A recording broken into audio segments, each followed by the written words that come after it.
estamos, perdón, esto era como para hablar un poco de eh, del proyecto a nivel principal, que era lo que estábamos viendo que quedamos como herramienta, pero la que estaba mucho mejor resumida era la presentación que se hizo en la mesa estratégica, que aquí la idea también es que vayan apareciendo ciertos comentarios del tipo de lo que estábamos conversando ahora y ustedes después al final los hagan, aprovechando que la instancia es mucho más técnica, ya esta. Porque también cuando nosotros nos centramos a trabajar en otras instancias que son un poquito más abiertas, a veces no vamos tanto en el detalle de lo técnico, que era como lo que conversábamos anteriormente, y los posibles efectos que podría tener el hecho de no considerar ciertas extracciones o cosas como detalles mucho más específicos. Em, entonces,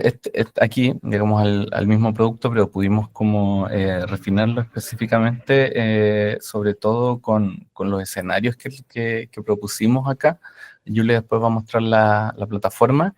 Em, todos los escenarios que nosotros consolidamos acá en este caso,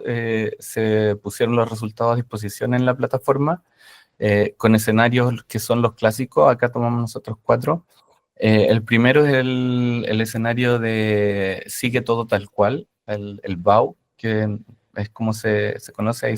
en inglés el significado es business as usual,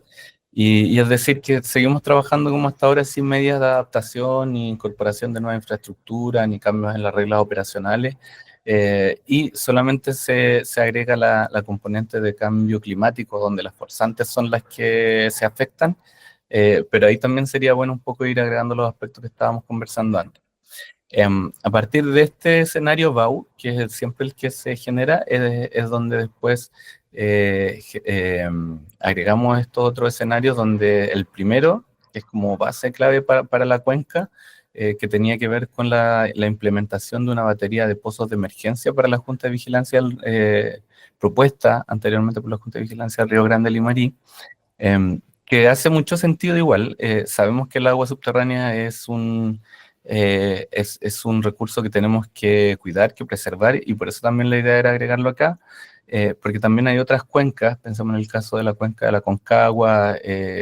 donde se funciona con pozos de emergencia, incluso los opera la DOH, en función de poder satisfacer ciertos consumos que son críticos, como los de algunos servicios sanitarios rurales, pero también los de algunos usuarios como agricultores o consumo urbano, en este caso para las empresas sanitarias locales, donde a través de autorizaciones especiales de la DGA se pueden activar cierta batería de pozo.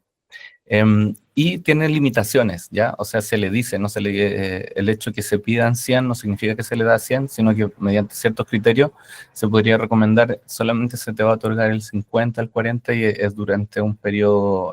bastante acotado. Y ahí eso permite que después el mismo servicio vea si el año siguiente le aprueba lo mismo o un valor distinto, digamos.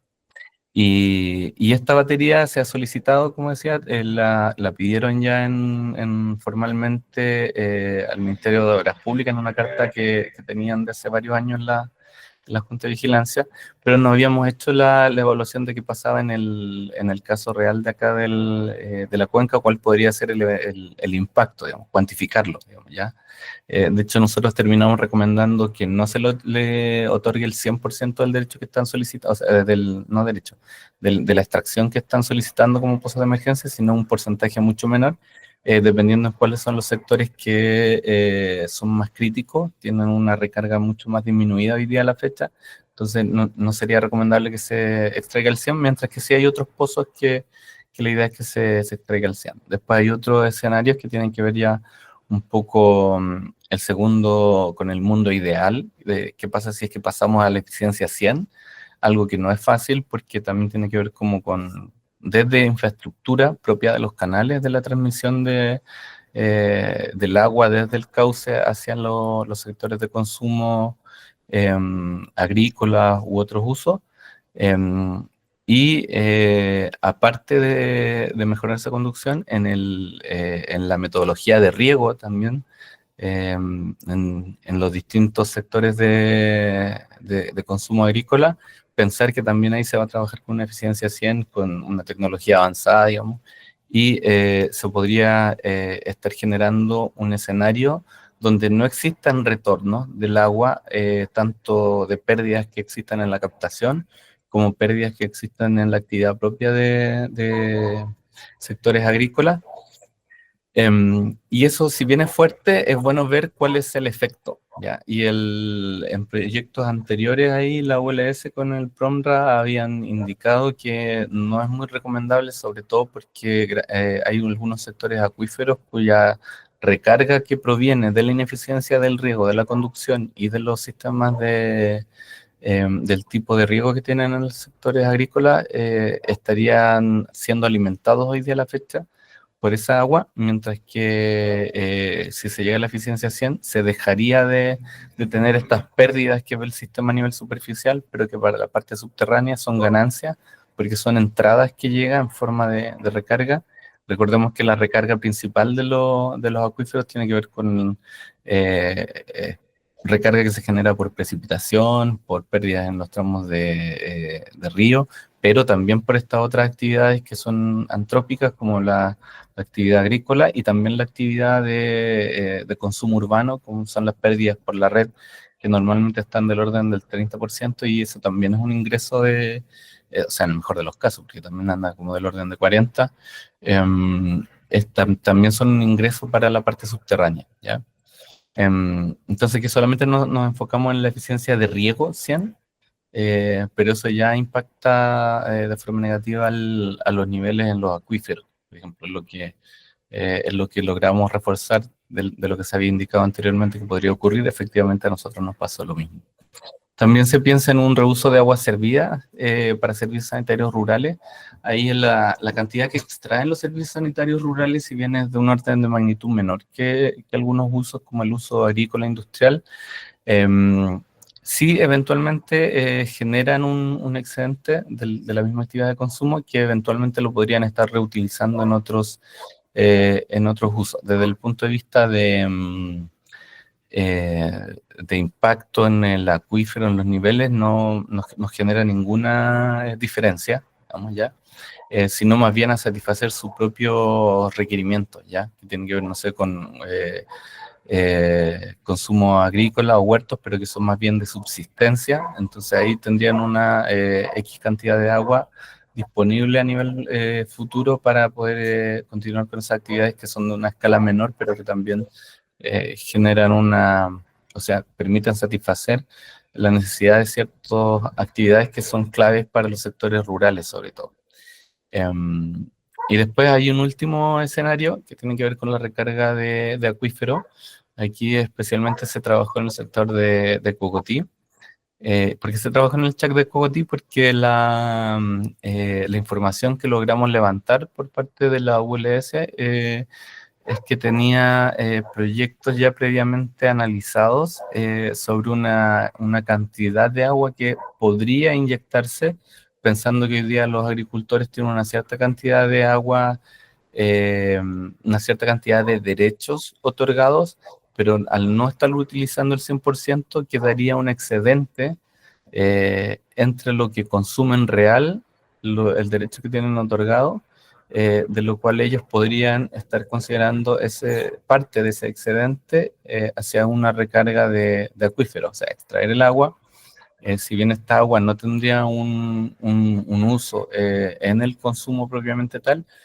sino que considerarla como una inyección, ¿ya? Hay otros sectores que son mucho más críticos que eventualmente valdría la pena pensar también en actividades similares de recargar el acuífero. Nosotros partimos con este como para demostrar también que la herramienta que se elaboró era capaz de poder simular este tipo de escenarios. Entonces no habría una limitación como para poder hacerlo en otros sectores. Eso es lo que les decía yo, que después ahí Julia va a mostrar la página y cómo llegar a cierta información que estaba ahí dispuesta, ya sea de los resultados propiamente de la herramienta que se elaboró. Este es como uno de los documentos clave que consideramos nosotros, que se envió como en diciembre del 2021 al ministro de aquella época, e indica la Junta de Vigilancia del Río Limarí aquí, em, en donde selecciona ciertas zonas que ellos tienen como requerimientos de consumo que no están pudiendo satisfacer porque el agua a nivel superficial ya no estaría, pero que podrían distribuir espacialmente en toda la cuenca, en distintos sectores, una extracción de agua, de extracciones que van como máximo de 40 litros por segundo en algunos sectores, en Barraza, en Pozo Tabali 2 o Pozo Los Aromos, y con otros que el que menor extraía aquí era el caso de Barraza 2 con 20 litros por segundo, y entre todos estos pozos poder tener una batería que les permita apalear un poco los efectos negativos y adversos generados por los periodos de escasez, y tener esto como un respaldo. O sea, la idea no era tenerlo activo durante los próximos 30 años, sino que solamente en determinadas ocasiones, me imagino yo que más bien asociadas a posibles decretos de escasez de la cuenca, poder activar esto. Y nosotros lo hicimos así, o sea, cuando pensamos en los escenarios con cambio climático, identificamos ciertos periodos en los cuales eventualmente podría uno pensar que se van a activar los decretos de escasez, y eventualmente podrían ellos también pensar que van a operar esta infraestructura si es que la tuvieran, ¿ya?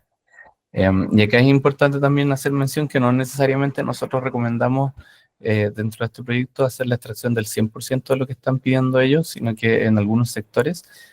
solamente una cantidad ya determinada. Y ahí lo pusimos también como parte del informe de cuánto nosotros estaríamos recomendando extraer. Ahí están espacialmente distribuidos los pozos que están indicados en la misma tabla, los pozos de Río, los pozos de Tabal y los Aromos,